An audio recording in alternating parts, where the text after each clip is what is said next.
श्री विठ्ठल शंकर अवस्थी।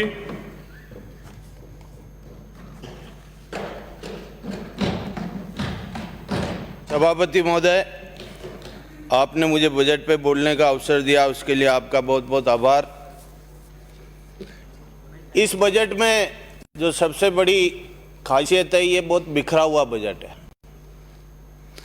और जब मुख्यमंत्री बजट का भाषण दे रहे थे तो उन्होंने कहा था मैं जादूगर हूँ और जादू दिखा रहा हूँ आपको। तो हम सबको पता है जादू की क्या हालत होती है। जादू में कोई सच्चाई होती नहीं है, केवल घोषणाएं की उन्होंने। और जादूगर जब अपना शो समेट के जाता है, उसके बाद कुछ मिलता नहीं है, हासिल नहीं होता है। न तो कोई फूल मिलता है, न कोई दूध की गिलास मिलती है, कुछ भी नहीं मिलता। और जादूगर जादू दिखा के अपने घर चला गया। आप भी जिस तरह से व्यवहार कर रहे हो, मेरे को ऐसा लगता है कि सामने वाली बेंचों पे बैठे हुए जो सदस्य है माननीय, उनको ये पता नहीं है कि हम सत्ता में हैं। इनको मोदी फोबिया हो चुका है और मोदी फोबिया के कारण से इनको यही पता नहीं चल रहा हमारी जिम्मेदारियां क्या है। सारी खामियां जो देश में चल रही है या जो नहीं चल रही है, वो देश की बातें कर रहे हैं। राजस्थान के बजट में क्या क्या घोषणाएं हुई, आपके 2 सालों की पीछे की क्या घोषणाएं हैं, उन पे क्या अमल हुआ, इन पर, इन विषय पे इन माननीय सदस्यों को चर्चा करने का वक्त नहीं है। इनको मोदी मोदी मोदी, अरे मोदी ने तो जो किया है, वो मोदी ने 5 साल तक राज किया और जब दूसरी बार सत्ता में आया तो बढ़ा के सीटें जीत के बहुमत से पूर्ण बहुमत की सरकार लेके आया है। उस मोदी को तुम चिल्ला रहे हो, कोस रहे हो, अभी दंड बैठक लगा रहे हो, कोई कहीं नाच कूद कर रहा है, कोई क्या कर रहा है। लेकिन मैं आपको फिर कहने वाला हूं कि तीसरी बार भी मोदी आएगा और पिछले आने वाले 30-40 सालों तक हमारा योगी तैयार हो रहा है, हमारा योगी तैयार हो रहा है। तो आप लोग जितना चिल्लाओगे उतना जनता को जल्दी समझ में आएगा कि ये क्यों चिल्ला रहे हैं। सत्ता की जो भूख है आपको, उस भूख के कारण से आपने जो किया है, मैं आपसे फिर आह्वान करता हूं, निवेदन करता हूं माननीय सभी सदस्यों से, इस सदन का जो बजट का सेशन है उस पर बजट पर चर्चा करें, जिससे हमारी और आपकी सबकी जनता की भलाई हो सके। सभापति महोदय, स्वयं से इस बात का आप स्वयं तो जो कुछ कह रहे हैं उसका पालन करिए। मैं तो बजट की बात कर रहा हूँ सभापति महोदय। जब मैंने सुना है अभी जो बातें मैंने सुनी है 4 दिनों में, उनका सार यही है कि इन्होंने बजट पे कोई चर्चा नहीं की, इन्होंने मोदी मोदी मोदी के नाम की चर्चा की है। रात को नींद नहीं आती इनको। मैं 10 मिनट में घंटी बजा दूंगा। इस सरकार, ऐसे मत करो साहब। इस सरकार के पिछले 2 बजटों की जो घोषणाएं हुई है, उनका मैं असर बताता हूं आपको। प्रत्येक पंचायत समिति में नंदीशाला का निर्माण होगा। आज तक एक भी पंचायत समिति में नंदीशाला का कहीं निर्माण हुआ हो तो हम, चाहे पक्ष हो चाहे विपक्ष के सदस्य हैं, वो बताएं। मैं बताऊं आपको, ऋण माफी में 10 तक की गिनती हमको सिखाई गई थी, हमको गिनती नहीं आती थी। उन्होंने ऋण माफी में 10 दिन की गिनती सिखाई थी और 10 दिन की गिनती के बाद आपने सत्ता हासिल कर ली और 10 दिन के 300-700 दिन निकल गए, अभी 10 दिन पूरे नहीं हुए आपके। अभी तक किसानों का जो बैंकों का ऋण है वो माफ नहीं हुआ। 15 लाख बेरोजगारों का पंजीकरण इस राजस्थान के बेरोजगार कार्यालय, रोजगार कार्यालय में पंजीकृत 15 लाख बेरोजगार हैं। 85,000 बेरोजगारों को जो वसुंधरा जी के शासनकाल में भत्ता मिलता था, उसके अलावा इन्होंने आज तक एक भी बेरोजगार को एक्स्ट्रा पैसा नहीं दिया है। ये सोचने के विषय हैं। आप लोगों को सोचना चाहिए कि 5 साल बाद जब हम सत्ता वापस चुनाव में जाएंगे, 3 साल ही बचे हैं, उनके बाद हमको जवाब देने हैं, उन पे चिंता करो। आप मोदी की चिंता छोड़ो।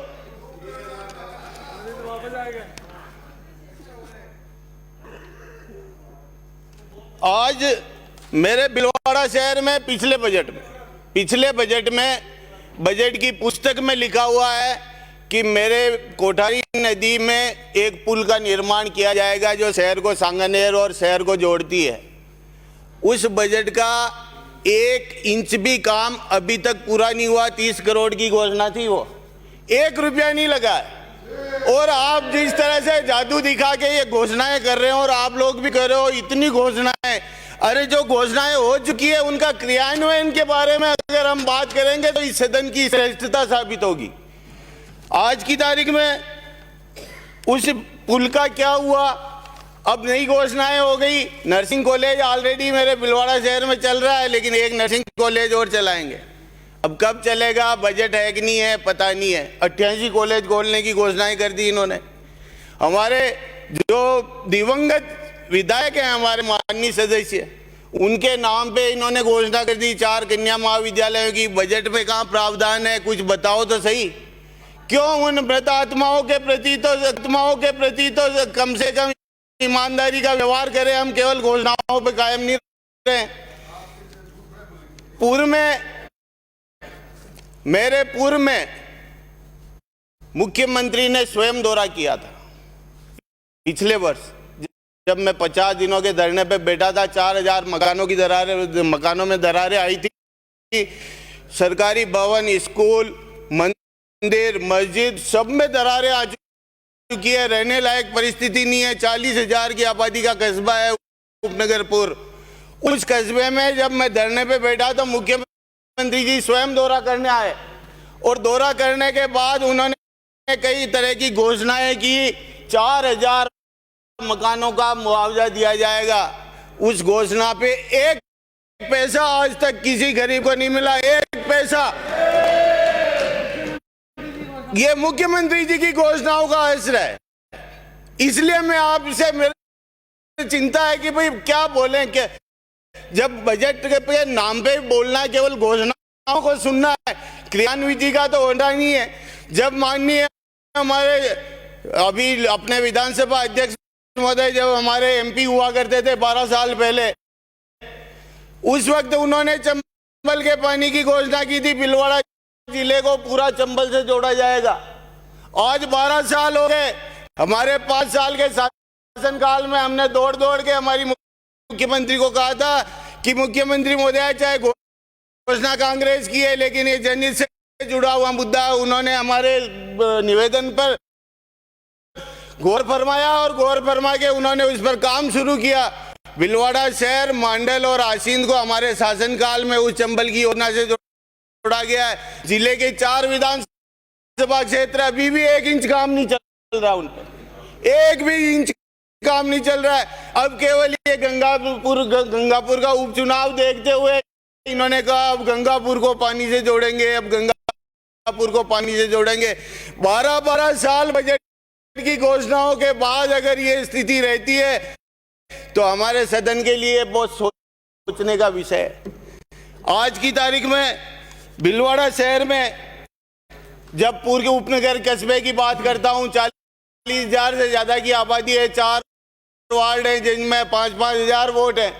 उन कस्बे में मुख्यमंत्री जब पधारे थे दौरा करने, पीएचसी की बात उन्होंने करी थी। गांव वालों ने मुद्दा उठाया था, जनता के सामने वादा किया था मैं यहाँ नया भवन बना के सीएचसी में क्रमोन्नत करूंगा। इस बजट में उन्होंने घोषणाएं की है, लेकिन पूर्व उपनगर का नाम नहीं लिया। इनके स्वयं के श्रीमुख से निकले हुए शब्द हैं ये जादू। इस तरह का जादू अगर आप दिखाते चले जाएंगे, 5 साल बाद जनता क्या जवाब देगी? आप मोदी की छोड़ो, अपनी चिंता करो। रेलवे फाटक की एक बहुत बड़ी समस्या है मेरे भीलवाड़ा शहर में। वहाँ 50 पैसेंजर यात्री ट्रेनें रोज निकलती है और लगभग 60-70 मालगाड़ियां रोज निकलती है। 24 घंटे शहर को विभाजित करने वाली रेलवे फाटक वो बंद रहती है। हर वक्त जाम की स्थिति बनी रहती है। मैंने कई बार निवेदन किया था, सरकार को निवेदन किया, लिख के दिया, उसके बावजूद आज तक वो आरओबी का निर्माण नहीं कर रहे हैं। मेरा सरकार से आग्रह है कि अभी बजट में जब रिप्लाई करें तो भीलवाड़ा में आरओबी रेलवे फाटक पर निर्माण की मेरी आपसे हाथ जोड़कर प्रार्थना है कि उसकी घोषणा करके उसकी क्रियान्विति करें।